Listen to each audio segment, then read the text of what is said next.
And just like every other time, we are back. My name's Charbel Milan. Today we got, Jacoby, also known as the coolest nerd ever. and this is a timeshare. So, Jacoby, just to get you up to speed, man, this is a timeshare, the one and only podcast that's out here primarily in Atlanta. Just trying to bring light to people like you, people that are killing it, finding new ways to make it happen, and just trying to help other people get up to speed. So, before we get going, if you just want to give the people a quick intro on who you are, what you do, and just some of the things that they should know about you before we get going. Okay, cool. As I said before, my name is Jacoby. I've branded myself as the coolest nerd ever. And people always ask me, what makes me a cool nerd? So I'll give you guys my breakdown of what makes me a cool nerd. I feel like cool is a person that's creative because I spell my cool with a K, right? And a nerd is a person who has a passion about a subject, right? That you're proficient in something. And a cool nerd is a person who's creative, who uses this passion to make money. So that's what makes me a cool nerd. I actually own a marketing firm, aka a web design company. We are probably top 2 right now in Atlanta, Georgia, and we're not 2. We work with a lot of the top urban brands in the beauty industry, apparel industry. And my goal is just to help any small business or even a big business go to the next level. That's awesome, man. So I guess the first thing I gotta ask you is kind of what we were talking about downstairs. What was it like when you decided to move out here, specifically, your own little island, as you called it, Atlantic Station? Mhm. What was the mindset like when you were like, I gotta get out there, I gotta get my feet wet, and the only way I can do it is if I just go all in and move out? What was that mindset like? Got you. Good question. So I'm a firm believer in before sharing the glory, you got to know the story, right? So my background, I've always been in sales. I've always been in customer service or in some type of commission-based field. My most recent job, the last job I had, which was about 8 years ago, I was selling cars. And in the process of selling cars, I had 2 monumental moments that happened at the dealership that I feel like changed my life forever. One, I was selling a vehicle to a gentleman, and he taught me some things within the 5 minutes that I never learned in school. And he was an entrepreneur. In the process of I'm gonna give you guys a short story. In the process of me selling him a car, he was buying the vehicle for about $30,000 cash. And at the time, I'm 21 years old, and somebody spending 30 grand cash, you can imagine how excited I was. Like, wow, somebody spending $30,000 cash on a car? I could never imagine that. And on his application, it said what he did, and it said entrepreneur. So I was kind of perplexed, like, entrepreneur making, can spend $30,000 cash. Now, I know that sounds easy now in 2020, but at the time I wasn't aware of this whole, social media game and how you can get on e-com and make $30,000 in a day. So I was like, how do you do that? How do you don't play basketball? You're not a rapper. Like, well, what's the story? He said, oh man, I figured out how to create leverage. And I didn't understand. And he said, let me ask you a question right now. Who's making the most money right now at your job? And I pointed to the Hispanic salesman, my coworker, because we were in Gwinnett. I pointed to him and I said, yo, he has all the clientele. Everybody comes to him. Everybody buys from him. He has his whole family come, right? And he was like, no. Who makes the most money right now at this dealership? I said, oh, well, maybe you're talking about the sales managers. Maybe it's them. He's like, no. Who makes the most money right now at this dealership? And I thought about it for a moment, and he said, it's the owner. And where is he? And at that moment, it really hit me like the person who's making the most money right now is leveraging everyone else's time, right? He wasn't even at the dealership. So that was the moment that I knew that, hey, I need to figure out how to do something different. Because I would never, as he told me, he said, as long as I worked for money, I would always be broke. I had to figure out how to make money work for me, right? So that was the epiphany for me that made me realize that I needed to figure out another way. So my initial step into entrepreneurship is probably like a lot of entrepreneurs. They get into this thing called network marketing. I'm sure you're familiar with network marketing, right? They get into network marketing. I got into network marketing. Some of us know them as pyramid schemes or scams or whatever it may be. But for me, it was a crash course into entrepreneurship. It really taught me a lot. It got me around like-minded people. It really just opened up my mind for more. It opened up my mind that I could be the person to break the generational curse in my family. So I'm really thankful for that. And then as I got into network marketing, being in Atlanta, you start meeting people, you start networking, and I started becoming a public speaker. And as a public speaker, a gentleman walked into one of my events, and he had a marketing firm named Digital Brands, which is the company I co-own right now. He walked in, he heard me speak. We were trying to recruit him, right? And he got invited to this gathering. And as we were trying to recruit him into this company, he seen the way that I spoke, he seen my passion, and he approached me at the end of the event and said, "Hey, I see what you're doing. I love it. I would love to sit down with you and show you my company, Digital Brands. I do web design. And what we're missing at Digital Brands is someone who can talk like you, someone who can get in front of a crowd and be confident and basically sell me." And he was like, "I would love to bring you in and introduce you to another one of my business partners." So long story short, we sat down and we collaborated, and I ended up doing that part-time, and I seen a vision, and we hankered down, started reaching out to a bunch of influencers. We started doing a lot of free work. I used my last $4,000 that I had saved up from selling cars. I quit my job. I went full throttle. We got a 2-bedroom apartment in Atlantic Station. And it was me and 2 of my business partners working nonstop, 12, 16-hour days to now, like I said, be in the top 2 urban marketing companies now here in Atlanta. And you're not number 2. And we're not number 2. Damn, man. It's crazy because as I've sat down with people who are like you, it always starts the same way. It always starts with that drive where it's like, I can't sleep anymore. I can't live my life the same way. I can't just go to work and sell a car. Like my brain has almost been, like you said, unlocked. So when you moved down here, you said that you were on your last $4,000, and I know it's not cheap here, bro. And I know that there was something to that because I've spoken to other people who kind of did similar things where they moved in a place, they had their back against the wall, and they had to make it work. So when you got involved with Digital Brands, right, what were some of the things that you initially came in and said, okay, this is how I'm going to make my name? Because I know that he said they were missing like public speaking, right? Mm-hmm. So you were more of like the in-person marketing? Yeah, the more of the personality. So okay. I was, as a car salesman, before that, I was working at Sprint. Before that, I was working at T-Mobile. So I was used to talking to customers. The 2 people who were co-owning also in the company were in the internet world. I wasn't as versed in the internet world on Twitter and all these different, sites and talking with people. I was like belly to belly, guerrilla type marketing, right? I can walk into a business and say, hey, I want to work with you and let me show you what I got. So that's what I brought to the table. And for me, I've always had that as a natural God-given talent where I was confident enough to approach someone, it started with growing up trying to be a playboy, right? Approaching women. And one of my mentor, the guy who bought the car from me for 30 grand, I didn't finish it. He ended up being my mentor. And he took me out of the dealership basically and taught me the network marketing thing. And he said something also that was unlocking my mind. He said, Jacoby, if you ever learn how to network in business the way that you do when speaking to women, you would be a multimillionaire, right?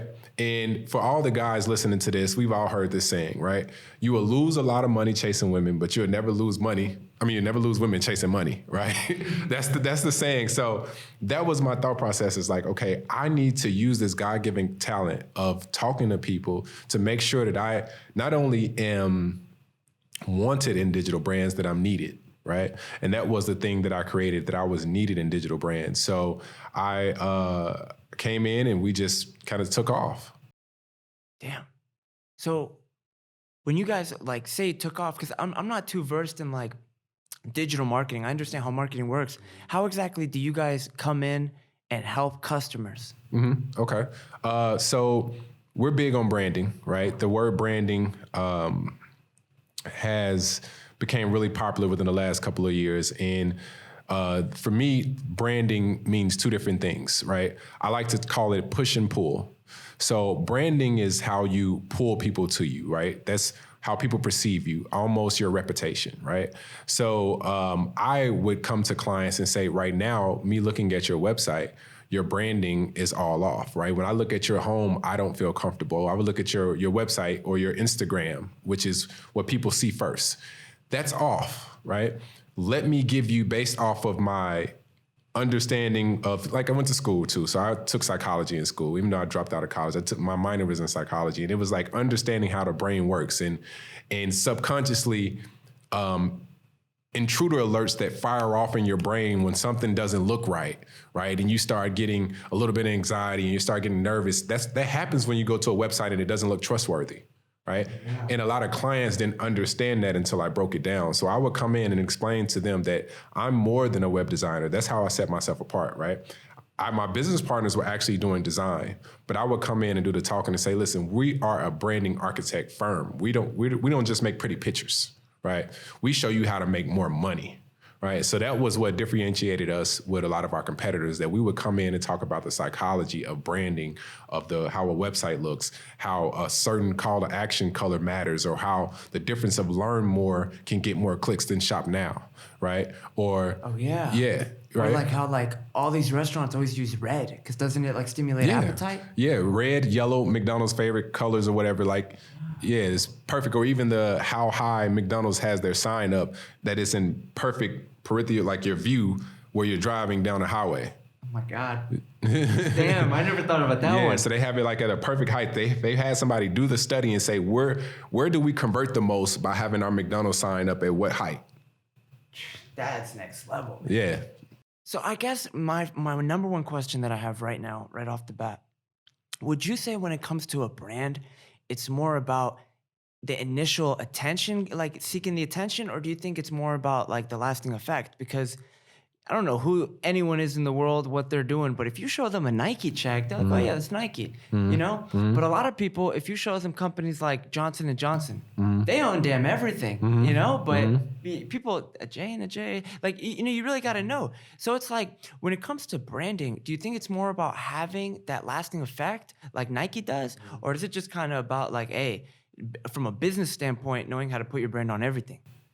A little bit of both. And as I said, like branding, I like to think that it's 4 different type of brands. Somebody may say yes or no, listen to this. So I think about personal brand, right? Then I think about a company brand. Then I think about a team brand. And then I think about a collaborative brand. So I'm going to speak on me as Jacoby Koolestnerdever. So Cool Nerd, right? That's my personal brand. My company brand is Digital Brands. Right? So my collaborative brand, I'm actually teamed up with another company called The Boss Palace. So I'm known as like the face of that brand, right? And I forget, I left off one. It was team, collaborative, personal, company. Team, collaborative, personal, company. Yeah, team, collaborative, company, personal. Oh, okay. So, yeah. So back to what you were saying about the whole Nike and the Johnson & Johnson thing.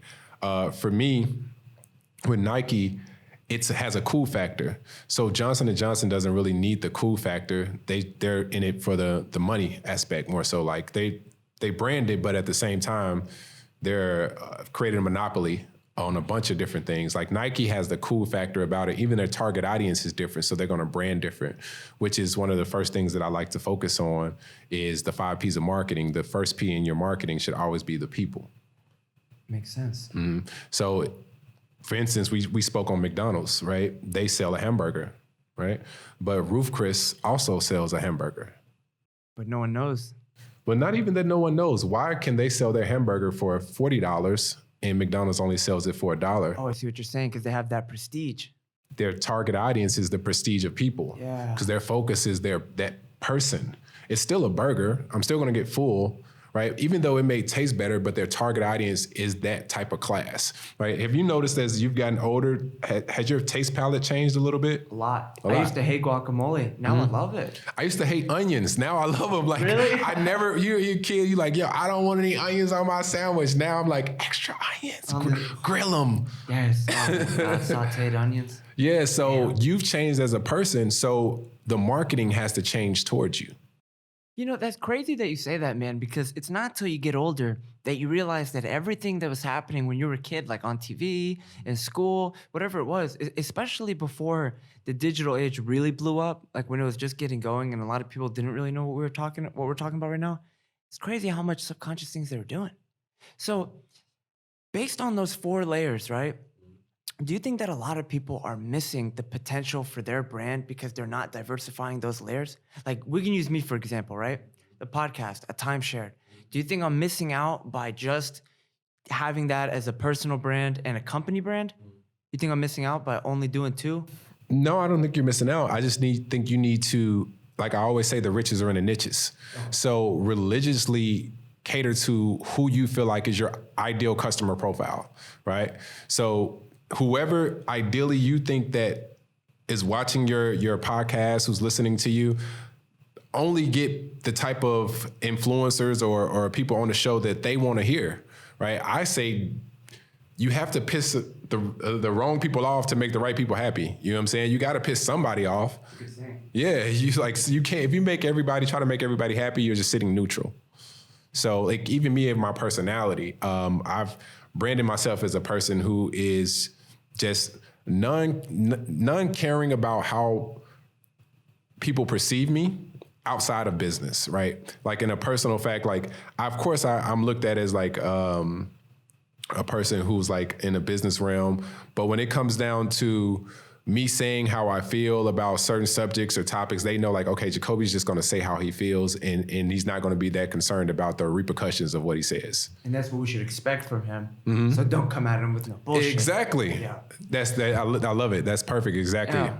And see, the problem with that, man, is that I have strived to be the exact same way. And you're right. You piss people off, but then they get out of your life and the right people come into it. Damn, that's crazy. So when would you say things really went to the next level? Like not even like for you, but for your understanding about what you wanted to do with your life. Because like you said before, I mean, you weren't struggling. Like you were finding jobs in, your personal skills. You were good at talking to people, selling people. I mean, shit, you got someone to buy a car, 30 grand cash. I mean, I know a lot of people who can't even close a deal. So you clearly had that sales mentality. You know how to talk to people. But when did it go to the next level when you realized like, I don't got to physically work to attract my customer. I just need to work on the customers that matter, the big dogs, you could say. Got it. It went to the next level with mentorship. That's when it went to the next level. I've had, thankfully, a lot of valuable people in my life that I can sit back and think about moments that they taught me and me being able to write those things down, right? Socrates says writing things down makes a man exact. So God, I've been able. Someone quoted that to me today. Mm-hmm. That's so weird. You just said that. Yeah. Oh my God. Yeah. Someone literally quoted that to me today. That's crazy. Oh my God. Yeah. So for me, like writing things down have been like next level for me, where I would have my mentors tell me something or teach me something. Even if I didn't utilize it at that moment, I would go back to it. So I use a couple different project management tools that I would just go back and look at different things that they said and I would utilize, and then I started reading. The first book, this is probably the most cliche book that entrepreneurs mention, but it's still amazing, and it's Rich Dad, Poor Dad. I know, it's a good one. It's the most cliche book, but man, when I tell you so many gems. So if you haven't read that book, if you haven't listened to the audio, you can go to YouTube. The audio is free on YouTube. That's the first book that I give to any aspiring newbie entrepreneurs. Like, yo, just get this, and you really understand the difference between the working class and where the difference between the four quadrants of what they mentioned, like being self-employed, being employed, being a business owner and an investor. To me, that was like mind blowing, and where I really took things to the next level because I knew what quadrant I wanted to be in. You know, what's crazy is when I was reading that book a couple years back, I really admired the patience of the rich dad as he was slowly buying up the spots. And he, forget what the guy's name is. It's not Kevin. I forget, but he didn't understand what he was doing, right? Robert. Robert. Yeah. He was confused at why he's buying all these locations, buying them, and then boom, that deal with Hyatt, man. Yeah, just like. And that's the thing about being an entrepreneur is like you are really gonna have to work where you don't know if it's gonna, you don't know. So if you're a person like this, like, hey, I don't, we don't gamble, right? A lot of people say I don't gamble. Like entrepreneurship is a gamble. Like you really don't know. You just gotta go all out. You gotta go. It's like a gamble on yourself. Yes, gambling on yourself. Why not? But don't you think that that's where the beauty lies? That it's almost like there's like a romantic aspect that like you're going all in. And that's kind of what a lot of people, that's what a salary is. I mean, a lot of people say, a salary is a trade-off for, security. And that's kind of facts because it's like, okay, I'm willing to accept a certain amount of money per year with the guarantee that I'll have that money and, unemployment insurance and 401k. But then there's people like yourself who are like, I'm straight. I'd rather just go all in and see what I got. And being in my field, right, as a business consultant also, one of the number one questions that new entrepreneurs ask me, especially getting into drop shipping or starting e-com sites is, hey, Jacoby, how much money should I start with, right? Should I start with 1,000? Should I start with 500? Should I start with 2,000? Man, start with whatever it takes. Whatever it takes. You don't come in and say, okay, should I only start with 2,000? Because then once you hit that cap of 2,000, you're ready to give up. I started with my $4,000, wiped that out. I sold my car to get another $6,000. Then I was without a car, and I was without a car for 2.5, 3 years, to then being able to buy any car that I want, right? So I did whatever it took. So that's one of the misconceptions when starting these businesses. Stop asking, how much money do you need to have, right? Whatever it takes. So you went from working at a car dealership to then being a part of digital brands, right? And so then from what I'm getting, you use digital brands to help your own e-commerce career. Yeah. So tell us a little more about the e-commerce. Yeah, I learned practicing with OPM, sorry about that. OPM, others, people, money, right? So I learned a lot of ads from having clients and a lot of split testing, a lot of trial and error from using clients' income. So I would do ads for them and then, okay, this doesn't work. Okay, well, I write that note down. So whenever I get ready to start my own business, I know to create a custom audience like this or create a lookalike audience here and to be more specific with my audience or create a list and upload it this way, so, or targeting properly on targeting an event where a person would see my checkout page, but they didn't see my thank you page. So that I knew then, if you didn't see my thank you page, then I need to target you differently than the person who just visited my homepage. So I learned a lot from playing around with my clients' money, right? So I was like, whenever I do start my own business, I'm ahead of the game, right? Because I've used everybody else's money. So then I started my first e-com store by myself because it was hard when you're starting a business is to dabble into something else because then you're taken away from that business. So I spent so much time in the service, it was kind of hard for me to transition into the products. So my first transition into products was I did a dad hat company and it went really viral, right? So I was running ads, I had all my influencer friends in it and it had a UVP. So my UVP was, it had a Velcro patch at the top, right? And I would have whatever was trending on the patch, right? So it was going crazy. I had everybody was wearing it, everybody was doing the thing, and then somebody came along and ended up buying the company from me. So I sold it, and I was like, you know what? This is probably what I'm going to do now. I'm just going to build up companies and sell them. But then I never did it. And I just focused back on my service. But now I do have a couple other e-com stores, some that I can't really mention because I'm partnered up with other people on them. Of course. Damn, man. The crazy part about that is you knew when to step away and go back. Like, because I've had the same issue where it's like you're giving your time to so many things, and then it's almost like that's what's hurting your avenues. Whereas, like, if you just stick to the couple things that you're good at, you get somewhere. Yeah. Yeah. So that was for me, like with digital brands, was to get employees, right? Having employees now, having virtual assistants now, allow me to sit here and do this interview with you. Before, of course, in the early stages, it was 16-hour days. It was from wake up to go to sleep on the laptop hustling. So what would you say are some of the biggest things you learned from using other people's money? Like when you talked about like, oh, that didn't work, this worked. What are some of the things like, especially here Well, I guess in the internet, geographically, the market doesn't matter, but primarily in America, right? What would you say are some of the things that are really like hot? Like not products, but like techniques that you use in your marketing? Well, if we're all familiar with Facebook ads, so that's the push part. I mentioned earlier, I focus on push and pull. So I personally can be a perfectionist, right? And depending on who you're talking to, perfectionist is a bad thing. So what do they call it? Procrastination in a tuxedo.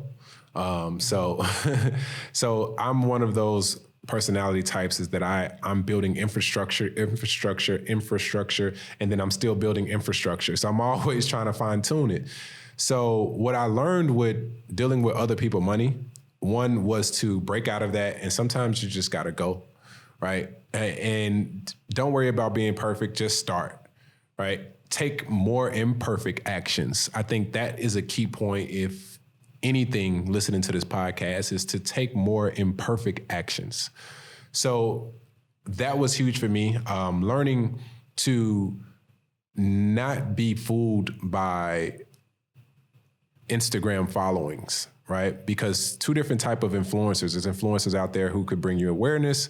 It's influencers out there who can make you money. And it's influencers out there who can actually put a bad name on your product, right? So my niche has been the beauty industry.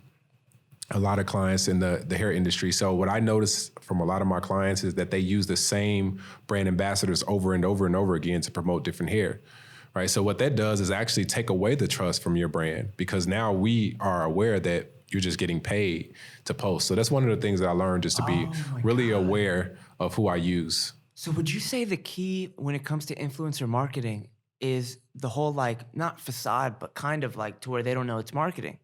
Where it's like, yeah, I'm out here just, cop the Adidas hoodie because it's dope. But really, me and you are partnered up and damn. So when you do that over and over, people are like, oh, I see what's happening here. Yeah, yeah. Oh, but then if you go to the wrong person and they mess up your image, it's almost like, wow. So for example, perfect example for me, for my brand, right? I'm coming out finally with my Cool Nerd apparel. I have to be really intentional about who I get to put a Cool Nerd shirt on, right? Because remember I talked about earlier is just religiously servicing my tribe.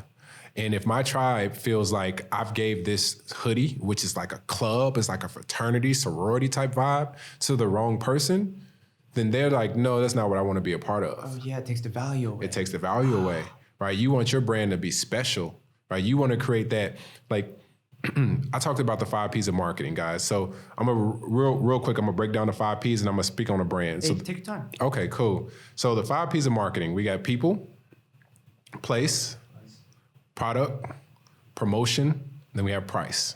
Price. Why is price at the end? Actually, you do your thing. We'll bring it up. No, I'm glad you asked that. Why is price at the end? Because people usually put price first. Right. Oh Right? my God, you learned something new. Yep. So that's all the way at the end because it doesn't All even the way- matter. It doesn't matter. 'Cause no one's gonna pay money if you don't have. You don't get the other stuff down. Price does not matter. Damn, keep going. Okay. All right, so people was important. So let's speak on a brand that targets people. Louis Vuitton. Do they care about the price? Did you know that they have a $80,000 book bag? Did you know that? No, I did not. $80,000 book bag, right? They didn't care about doing an $80,000 book bag because someone is going to come in with a personality type and say, most people can't afford it. So guess what? I will. Price doesn't matter. People matter. The place is second because now to be able to, after you target those people want to come to a place that's prestige. So that's why when you look at a Louis Vuitton store, it looks amazing. Their pull is on point. Their branding, right? So once the pull is on point, the push is easy. I've honestly probably never really seen too many Louis Vuitton commercials or any type of push because that's a part of their promotion. The other P. You know what's crazy though is that at Linux they're kind of off to the side as well. It's a part of this. The part of the promotion. The promotion is that you have to kind of find us. Yeah. We're not readily available for everyone, right? The people, the workers have suits on, right? The associates are dressed nice and clean. Everybody has to be tailored, right? All that's a part of their pulling to you. Because when you do pulling properly, you can spend less money on push. So it makes people feel like they're a part of that class. Mm-hmm. Okay. Mm-hmm. Yep. So it's perfect. So now when you get that down, you got the people, you got the place. The product is obviously has to be good to a certain standard, but it doesn't have to be perfect, right? Because there's somebody out there who can look at a Louis Vuitton bag and rip it to shreds and talk about all the things that are wrong with it and why it shouldn't be worth that amount. But they don't care about you, right? They pissed you off enough to make the right people happy, right? So then the price is at the end. That's crazy, man. You know what I love about Louis Vuitton is every time anyone brings up Louis Vuitton, I can't help but think about how Jaden Smith was the face of the women's line. That's awesome. Yeah. You know I what I remember mean? that. I seen that. It was like a couple years ago, right? Yeah, I like- seen that. And it was like, what? And then they got Virgil out here. He's their Mm-hmm. lead men's designer. Like that's how you know that they're killing it because it's like, to be honest with you, man, cut back like 10 years, Louis was dope, but it was kind of like overplayed. Like people were starting to dip into like Goyard and Yeah. Balmain and like people wanted to get away from the like Gucci, Louis, Versace. But now I've seen it start to make a comeback, especially with Virgil, especially with what's his name? God, I can't even remember his name. With Jaden. And so it's kind of like interesting because you're right. It's like they are trying to target a certain crowd of people that are like, yeah, it's overpriced, but I want to be part of that overpriced. I want to be part of that overprice. It's like jewelry, man. It's like jewelry. These rappers, when they rap about VVS's and stuff like that, they have to rap about VVS because VVS, honestly, the price of VVS is ridiculously overpriced. You're really just paying for it to say that the average person can't get. That's the cut, right? It's the clarity, the cut, the color. That's what makes it like, Yeah. So but visually to the eye, it's not noticeable. So you would need my eyeball can't tell the difference between a VVS and a VS. oh yeah, because there's VS1, Yeah, VS2. VS2. Oh. So visually for me, my human eyeball can't tell. You would need a machine at like GIA certified to tell the difference of a VVS or a VS, but I'm going to spend an extra $50,000 just because I know you didn't. That's crazy. See, that kind of goes back to psychology, man. It's crazy how like, I heard this on someone else's podcast, but they were like, before social media, before this whole digital age, no one really realized that being able to grab attention, they didn't use that word. They used, God, what's the word? They pretty much were saying that the ability to grab attention, I really want to think of the word that they used. Interest. The ability to gain people's interest is like a commodity now. Like getting someone interested in something is damn near as good as having a brick of gold. Like, Yeah. like you said, dude, we could freaking sell this lock, bro. But you know what? If we got the right person pushing it, shit, that lock might be the move. And it's crazy because it's all psychology. Yeah, it's all psychology. We spoke about, you were talking about earlier, the Nike and the Johnson & Johnson. Kylie Jenner could sell, boo-boo on a stick and it would sell. You get what I'm saying? It could be anything. It's because she's Kylie Jenner at this point. Like, it doesn't matter. She's already created enough brand loyalty where if she gets a hold of it, and that's why we are so in love with influencer marketing, right? And a lot of young marketers don't know anything outside of influencer marketing. We're just all dependent on that influencer. So, yeah, man, it's crazy. It's crazy. You can get the right person in your product, it can do wonders, and you get the wrong person in your product, it can definitely hurt you. So when you started to understand all this and you started to see all this, right? I know you were telling me you're trying to branch out to other people who are like-minded. You met people like Will, and especially like Will, he specializes now in like Amazon, right? So have you dabbled around in Amazon? Man, I've been begging Will to teach me the game, man. So Will, if you listen to this, man, teach me the game. Will's got the game. Will's got the game. Will, I'll cash app you $1, man. Just teach me the game. But no, Amazon is something that I definitely want to learn. It's a whole different beast. It's a whole different beast. It's a whole different beast. I think I was talking with him because he recently purchased a website for me, and I was talking to him about the difference of Amazon and just regular Shopify, which is my mastery. I consider myself a Shopify expert. He was like, man, the thing about Amazon is that they already have the millions of traffic you don't have to fight for. You don't have to run the ads. They have the traffic. And that was kind of interesting to me. I'm like, okay, why not? If I have a decent product, why not just throw something on Amazon? And I know he killed it during this whole pandemic.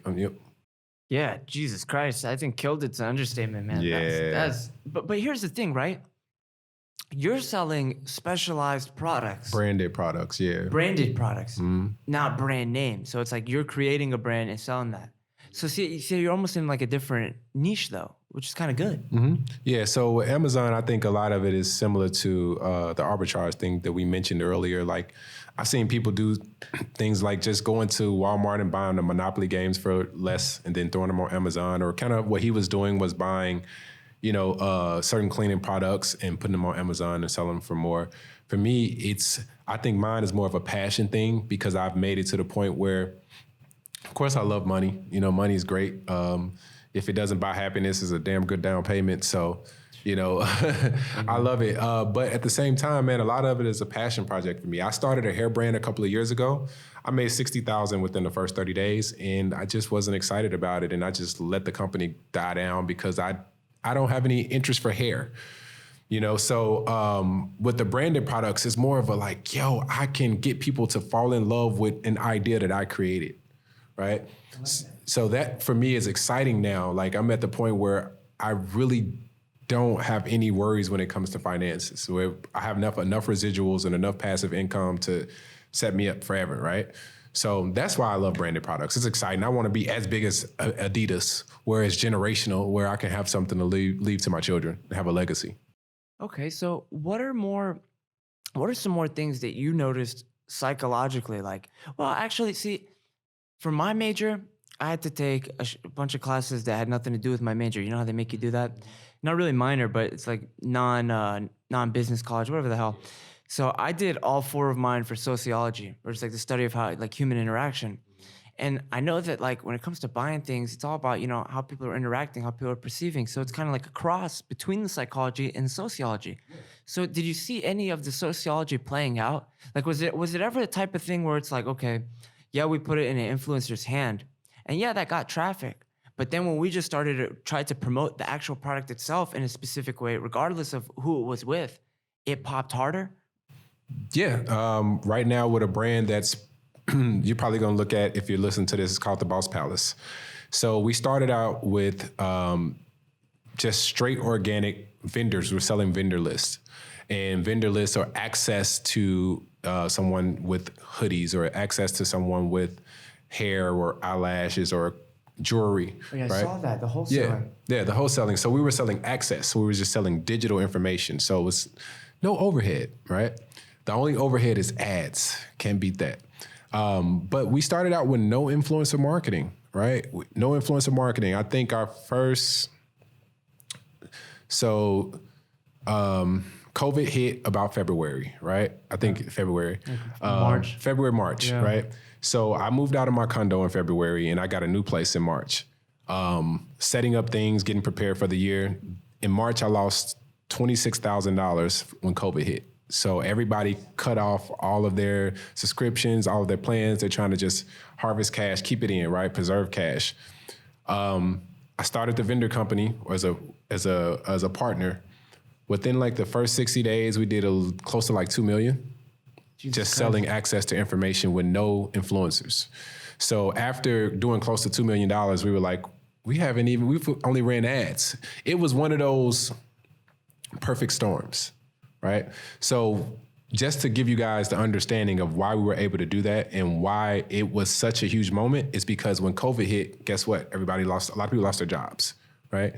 And a lot of people had that same epiphany that I had at the dealership and said, I don't want someone else to control my destiny anymore.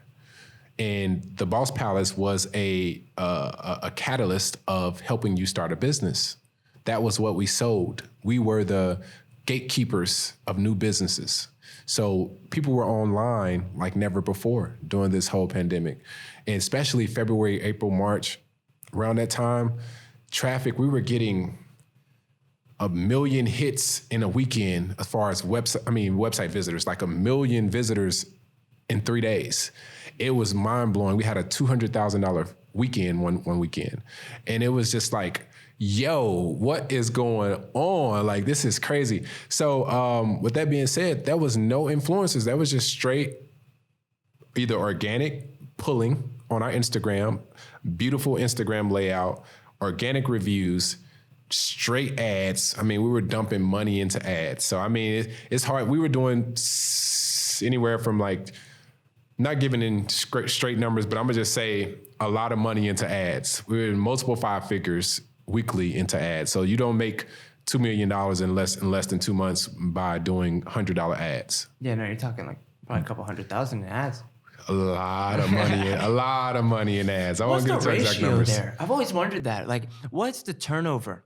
Like, is it like, okay, like, all right, we get it in front of like 10 million eyes, right? Of that 10 million, are we really only expecting like 20,000 to actually touch the site? And then of that site, only expecting like 2,000 to make like, how does that break down? I usually break that down more with clients. Unfortunately, when I do my own thing, sometimes I'm not as efficient. You know, it's like I don't have somebody overseeing me or somebody to report back to. So it was just like money was coming in. When a client, I have to do more reporting. It was like, okay, Mr. Client, we were able to convert at 3% and we had this many return customers. So I'll be honest with the whole Boss Palace thing. It was just like, yo, it's working. Like, yo, I wasn't looking at conversions. I wasn't looking at nothing. All I know is that I'm just going to keep dumping money and we're just going to keep killing it. So, yeah, you know, shout out to my business partners with that. It's a couple of us and yeah, man, I'm excited about it. So for someone listening right now, man, they're just kind of stuck. They're in a place right now where, you know, maybe they're working that job. Maybe they don't even have a job. Maybe they're just, you know, living at their mom's place because COVID hit and they had to move out. Whatever it is, right? And they're feeling stuck right now. And it might not be influencer marketing. It might not be digital brands. It might not be anything related to you. But just like the whole point of the show, man, is like if we can sit someone like you down and many other people who are on the same kind of frequency as you in various fields, and we can just pull the mindset as to what's going on here, because no one's going to have the same path. Like no one is. Like I could leave today and, you know, scratch a ticket, win $1 million, like get hit by a car. Like none of us have the same path. But one thing that we can share is the way we perceive certain things in the world. So what would you say to someone right now as far as the mindset behind success? And once again, like success is defined differently. It's not just financially, it's happiness. It could be love. It could, whatever it is. But it's specifically for financial success for right now. What would you say is the mindset that a person should try to have when approaching, you know, new financial moves? So to try to answer that the best way possible, without sounding cliche, I'm gonna try. Cliche is good though. Cliche is good. So, I want to say, you know, just keep manifesting and just keep grinding, and right, team no sleep, right? But man, I can really only speak on what worked for me, and maybe it's a small audience out there that the same thing will work for them. For me, getting to that new level of finance was the why, having a why, right? And me being an only child, and I was like, yo, like life was freaking hard. I'm born and raised in Chicago, Illinois. Wasn't in the best environment, and I didn't know anything outside of from peers. Was hustling. That's all I knew. But in my mind, I knew I wanted to be legit. And my thought process was like, yo, I just need to make enough money and just grind consistently until my day comes. Right? It was like one day, my day is going to come. And that to me is the thought process, is just knowing that, hey, it did literally probably take me 10 years to be an overnight success. Everybody moment is different. I think I heard somebody say like, who gets the worm, the early bird or the bird that works his ass off, right? You know, both of them get the worm. They just probably get it at different times. Right? Some people are just gonna have that thing where they get it overnight, right? And he wakes up early and he has the worm.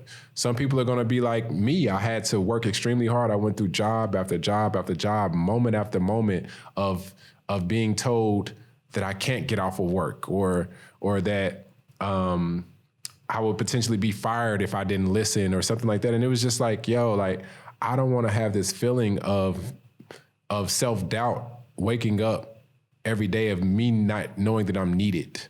So for me, it was just a moment of self-reflection of me valuing myself and saying, yo, I'm the SHIT and I'm going to prove it.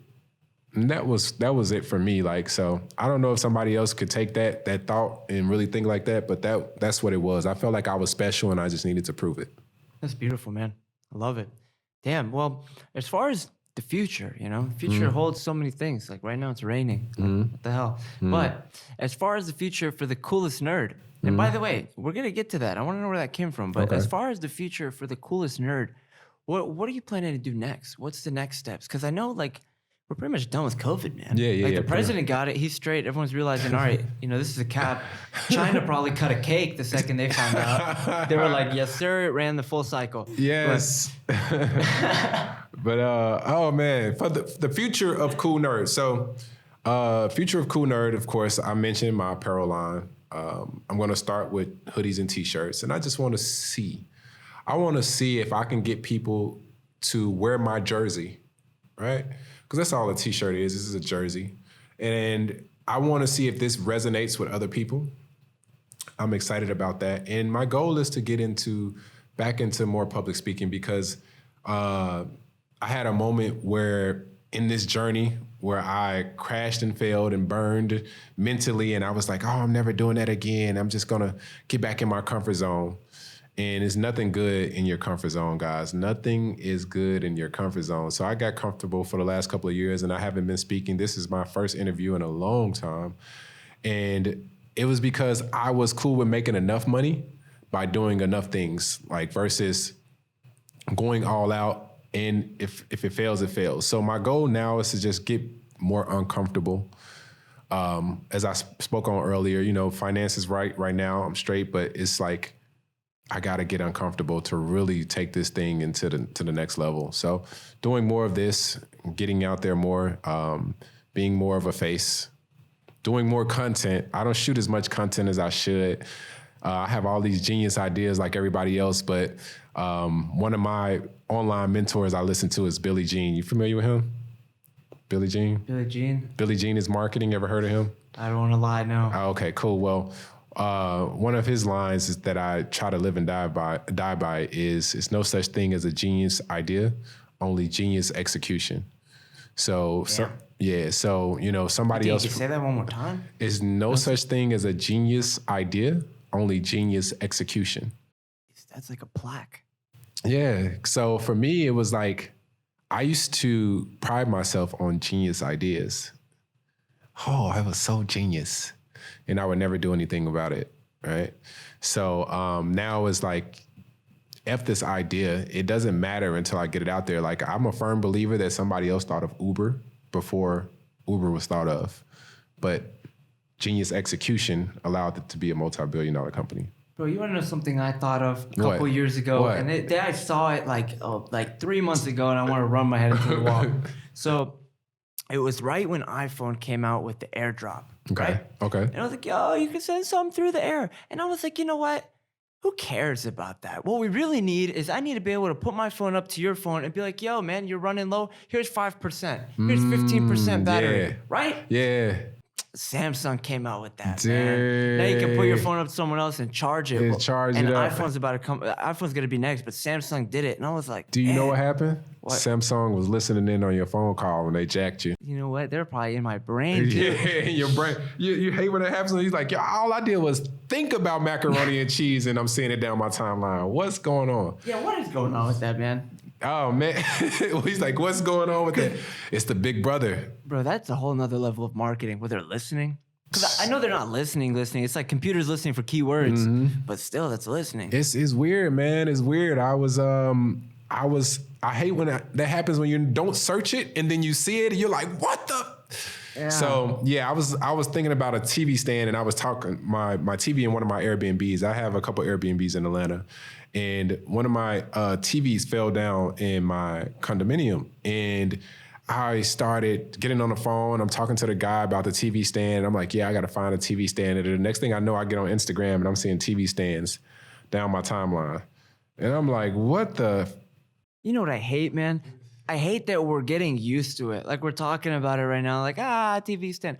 Like, what's next, bro?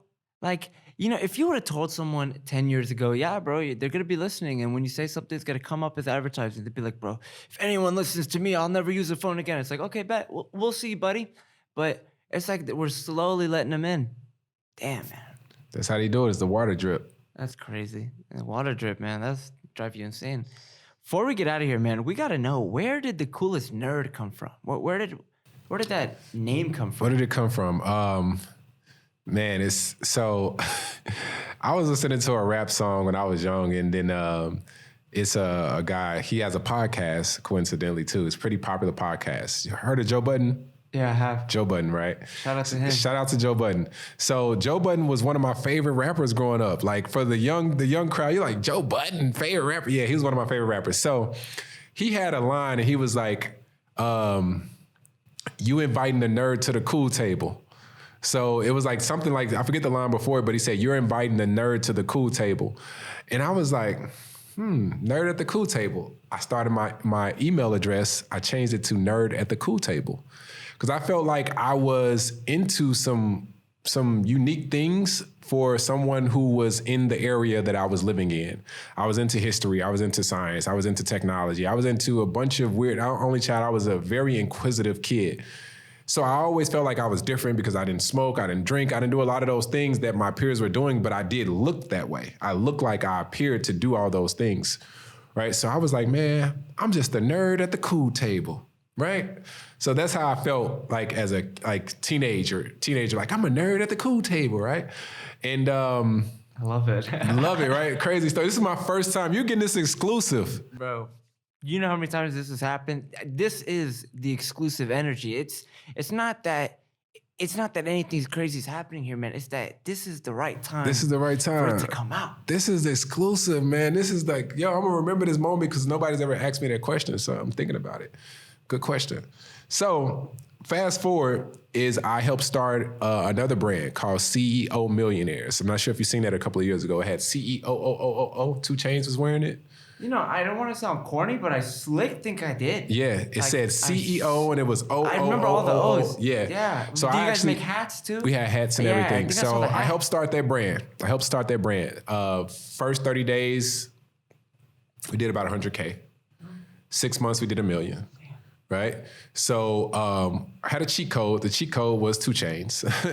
So the one at the time was one of the biggest rappers out. And I came up with the meaning behind CEO Millionaires. At the time, I was still at the car dealership. So CEO stood for creating every opportunity. CEO instead of Chief Executive Officer. We rebranded it, creating every opportunity. And that's what a CEO should be. You should create your own opportunities. Get out there and network. You hit me up through DM and say, yo, I want to interview you, right? Yes, sir. I want to sit down with you. You created this opportunity. Hopefully this is one of the biggest episodes. We're going to see. It will be. All right. So you created the opportunity. You're a CEO. So the next time that I actually tied these two in together, getting back to Cool Nerd, after creating CEO, one of our branding concepts was to get everybody to change the word, put the word CEO in front of their Instagram handle. So at the time, my Instagram handle was Nerd at the Cool Table. Okay. But CEO Nerd at the Cool Table didn't sound cool. So I changed it to CEO Cool Nerd. And then you eventually kicked the CEO. And I eventually kicked the CEO and said, you know what? I'm just the coolest nerd ever.